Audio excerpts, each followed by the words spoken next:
हे देवा तुझ्या दारी आलो,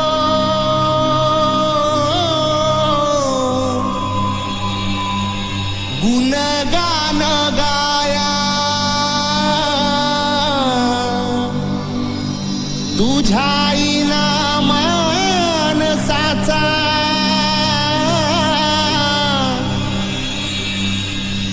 जन्म जाई वाया। ए देवा दिली हाक उद्धार कराया, आबाळाची छाया तुझी समिंदराची माया। मोरया मोरया मोरया मोरया मोरया मोरया मोरया मोरया मोरया मोरया मोरया मोरया मोरया मोरया।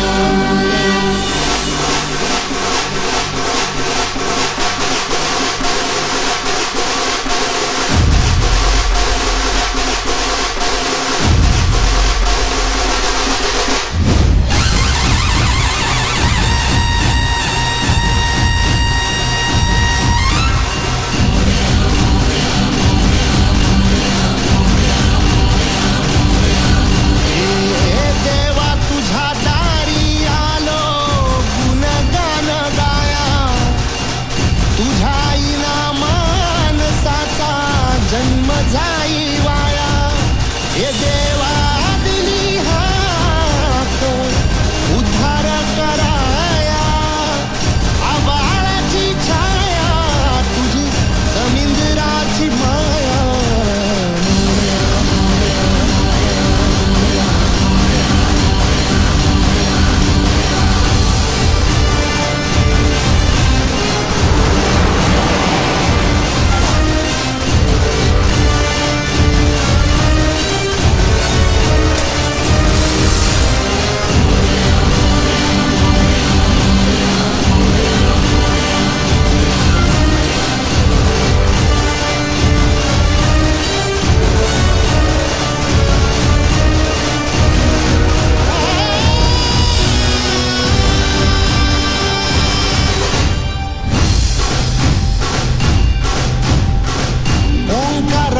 रूप तुझं चराचरामंदी, झाड येली पाना संग फुल तू सुगंधी। भगताचा पाठीराखा गरिबाचा वाली, माझी भक्ती तुझी शक्ती एक रूप झाली। देवा दिली हाक उद्धार कराया, आबाळाची छाया तुझी समिंदराची माया। मोरया मोरया मोरया मोरया सुखकर्ता दुःखहर्ता भरता विघ्नाची, पूर्वी पूर्वी प्रेम कृपा जयाची, सर्वांगी सुंदर उठशे जोराची, कंठी धरे माय वृंदावनाची। जय देव जय देव जय मंगल मूर्ती वरती मंगल मूर्ती, जगन्नाथे मानता भगवान मूर्ती। जय देव जय देव वाह।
सगळ्यात पहिल्यांदा सगळ्यांनी आवाज द्यायचा, गणपती बाप्पा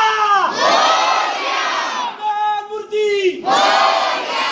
मला वाटतं आपण सगळे आता परत एका वर्षाने परत भेटले, बरोबर आहे ना? सगळ्यांचा आवाज आला पाहिजे, बरोबर आहे ना? बरोबर. तर भगवा ग्रुप ह्याची मी थोडक्यात तुम्हाला सगळ्यांना ओळख करून देतो. भगवा ग्रुपचा आपला प्रवास कुठून ते कसा सुरू झालाय हे सगळ्यांना कळणं मला तरी गरजेचं वाटतं आणि तुम्हाला पण वाटत असं मला वाटते, बरोबर आहे ना?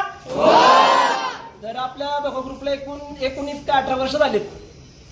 आपल्या भगवा ग्रुपचा प्रवास हा अक्षरशः आपण 16 ढोलांपासून चालू केला आणि 16 ढोल ज्या वेळेला आणलेले त्यावेळेस अक्षरशः आपल्या पथकात एकूण 20 पोरं होती.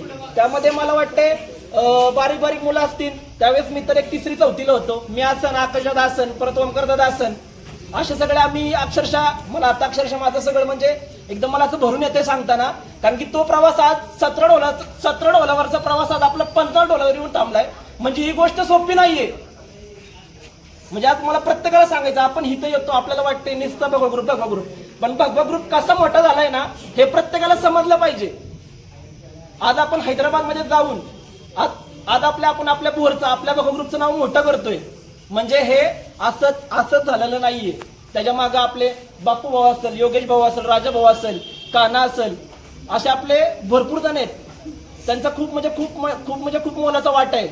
अक्षरशः तुम्हाला सांगतो आज म्हणजे आज हे आपलं शेड दिसतंय ना, खरंच म्हणजे मी तुम्हाला खरंच म्हणजे लकी समजतोय. कारण की ना पोरांनी अक्षरशः एवढ्या गवतातून प्रॅक्टिस केलेली इथं खाली, लाईट नसायची त्यावेळेस. म्हणजे आज आपण इथपर्यंत येऊन थांबले. मला थोडक्यात तुम्हाला एवढंच सांगायचंय की भगवा group this is not a joke. समजलं का सगळ्यांना? म्हणजे भगवा ग्रुप हे नाव खूप मोठे. आपण दरवर्षी येऊन एकत्र सगळे बहीण भावासारखे राहतो. अतिशय म्हणजे आपले हे कुटुंब आहे. थोडक्यात सगळ्यांनी फक्त डोक्यात एवढं ठेवायचं आजपासून की आपलं कुटुंब आहे. आपण घरात आल्यावर आपण आपल्या बहीण भावांशी कसं वागतो दॅट इज सेम असंच फक्त वागायचं आपल्याला. एवढं सगळ्यांनी फक्त लक्षात ठेवा. आणि परत एकदा सगळ्यांना आवाज द्या, गणपती बाप्पा मंगल मूर्ती. आज म्हणजे मला अतिशय अभिमानाची गोष्ट सांगायची आहे. सगळ्यांनी पहिल्यांदा टाळ्या वाजवा जोरात. ऍडव्होकेट सिद्धिताई काटकर यांना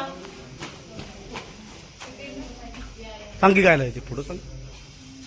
अतिशय खडतर प्रवासातून ही ताई अक्षरशः ऍडव्होकेट पर्यंत जाऊन पोहोचली. आज हिनी तिच्या घराचं नाव तर मोठं केलंय. त्याप्रमाणे आज आपण सांगू शकतो प्रत्येक ठिकाणी की आज आपल्या भगवा ग्रुप मधली सिद्धिताई कुठेतरी आज ऍडव्होकेट आहे. ह्या गोष्टीचा खरंच आज अभिमान वाटतो. सगळ्यांनी परत एकदा टाळ्या वाजवून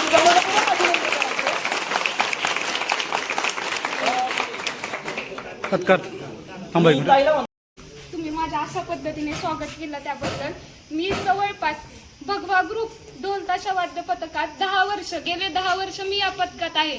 आणि मला इथं आवर्जून सांगायचं आहे की हे नुसतं पथक नसून किंवा हे नुसतं ग्रुप नसून तर हे एक कुटुंब आहे.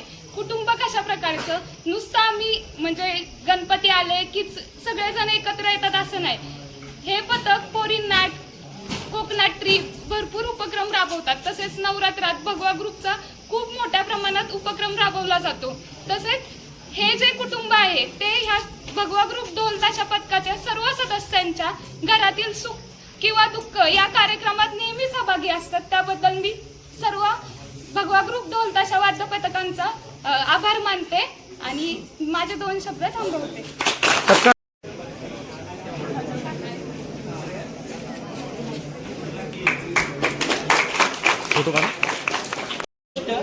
की आज आपल्या प्रत्येक ऑर्डरला आपल्यावर ही ताई आपल्यावर प्रत्येक ऑर्डरला उपस्थित असताना तिला आज 95% पडले. मला वाटतं ती भोर तालुक्यातून काहीतरी प्रथम आली.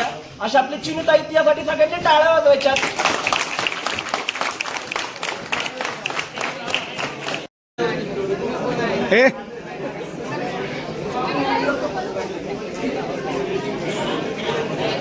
ऐका मी गेले 2 वर्ष झाले पथकात आहे. मला सगळ्यांनी खूप चांगला सपोर्ट केला. अगदी माझी 10th असून पण मी प्रॅक्टिसला तर सगळ्या नव्हतेच, पण जमेल तसं यायचे आणि प्रत्येक ऑर्डरला होते. तेव्हा पण सगळ्यांनी खूप कोऑपरेट केलं आणि आपण देतो तितकं आपल्याला मिळतंच. परत इतकं सांगायचंय, तुम्ही सगळ्यांनी पण असंच स्ट्रगल करा. तुम्हाला पण नक्कीच काही ना काहीतरी भेटेल. थँक्यू. मागच्या साईडला की आज आपल्या भगवा ग्रुपचं नाव कुठपर्यंत आहे मला हे सांगूशी वाटतं अभिमानाने. आज आपली एक शिरवळचं पण आज एक दादा आलाय धीरज म्हणून. दादा मी तुला पुढे बोलवतो. सगळ्यांनी दादासाठी टाळ्या वाजवायच्या.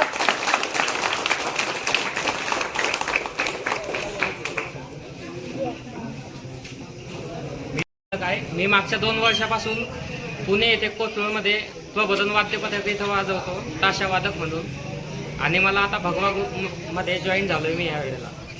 आणि मला अभिमान आहे की मी भगवा ग्रुपचं नाव मोठं करण्यासाठी पुरेपूर प्रयत्न करेन. दिसतात नवीन ह्याच्यामध्ये कोण दिसत नाही. नवीन कोण कोण आलेले बऱ्यापैकी सगळे जुने दिसतात. आहेत नवीन आहेत. उद्यापासून आपला सराव कंप्लीट 6 वाजता सुरू होईल. 6 ते 9 आपल्याला 3 तास कंपल्सरी सर्वांना थांबायलाच लागेल. बरोबर येताना प्रत्येकाने टिपर काड्या हे ज्याच्या त्यांनी बरोबर घेऊन यायच्या. काड्या आहेत तिथं ताशाच्या. आणि खास करून लहान मुलांना सांगतो की काड्या घेऊन अजिबात इथं वाजवत बसू नका. आपल्या ह्या ग्रुपचं हे 17वं वर्ष आहे. 17व्या वर्षामध्ये आपण विविध ठिकाणी अजून जाऊन आलेलो आहे. प्रत्येक ठिकाणी आपण आपली कला सादर केलेली आहे. तुमचं सहकार्य आहेच. तुमच्या सहकार्याशिवाय आपण सगळे एकत्र मिळून पुढे जात आहोत. आता हे आपलं 18वं वर्ष चालू आहे. 2008 साली आपल्या पथकाची स्थापना झाली. आता हे आपल्या ग्रुपचं 18वं वर्ष आहे. बरेच चढ उतार झाले यामध्ये. आता आपलं 2 वर्ष झालं आपण हैदराबादमध्ये वाजवतोय. ह्या वर्षी पण आपल्याला हैदराबाद बँगलोर ह्या 2 ठिकाणाहून पण कॉल आलेला आहे. अजून आपण निश्चित केलेलं नाही नक्की आपल्याला जायचं आहे कुठं. पण तुमचं सराव रोजच्या रोज व्यवस्थित झाला तर त्यानंतर आपण ठरवणार आहे की आपल्याला जायचं आहे कुठं. बँगलोर आणि आता हैदराबाद हे 2 ठिकाणचं आता आपल्याला ऑर्डरचं बोलणं चालू झालेलं आहे. प्रत्येकाने रोज येताना वेळेवर यावं आणि एकत्र यावं. हा आला नाही म्हणून मी नाही गेलो आणि तो त्याच्यासाठी वाट थांबत बसला असलं नाही. जो येईल त्याने आपली उपस्थिती बांधून ढोल बांधून आपली प्रॅक्टिसला सुरुवात करा. आणि उगाच प्रॅक्टिस सुटल्यानंतर एकदा ढोल फोडल्यानंतर ज्याचं त्यांनी डायरेक्ट घरी जायचं की इथं ग्रुपच्या नावाखाली इथं फिरताल तिथं फिरताल. अजिबात तसं फिरत बसू नका. का तर तुम्ही इथं येता नाही प्रॅक्टिसला चाललो ह्या हिशोबाने येत आहे. प्रॅक्टिस संपल्यानंतर पण तुमचं सगळ्यांचं काम आहे की आपलं प्रॅक्टिस संपली की ज्याचं त्यांनी घरी जायचं. मुलींना जर कुणाला अडचण होत असेल घरी जाताना तर आम्ही इथं असतो. अनिस दादा असेल, अतुल तारू असेल, ओंकारे बाबे त्यांना सांगा ते तुम्हाला घरी सोडतील उशीर झाला तर. पण शक्यतो प्रॅक्टिस लवकरच सुरुवात करा. 6ला सुरुवात करा, 9 वाजता बंद करा. 3 तास प्रॅक्टिस चालू राहू दे. शिवतांडव ढोलताशा वाद्यपथक त्यांचे देखील इथं आज सगळे मेंबर उपस्थित आहेत. त्यामध्ये ओंकार शेठ बैरट असतील, त्यांच्या सवंगडे असतील. त्यांचा देखील आपण सत्कार करूयात. त्यांचा सत्कार आपण बोर शहरामध्ये 2 प्रत्येकाने आल्यानंतर 3 तास प्रॅक्टिस करायची धनंजय सागरांनी सांगितलेले. नवं जुनं मी शिक्षक आहे, मी जुनं आहे, नवीन आहे मग त्यांनी असं करा असं काय करू नका. सगळ्यांना मत प्रत्येकाने प्रत्येकाचा ढोल मेंटेनन्स करायचा आहे. कुणी कोणाला सांगायचं नाही. एकमेकांना मदत करू शकता पण आल्यानंतर प्रत्येकाने 3 तास ढोल वाजवलेच पाहिजेत. नवीन आणि जुने हा भेदभाव अजिबात कुणी करायचा नाही. आणि आता सगळ्यांनी चालू करा.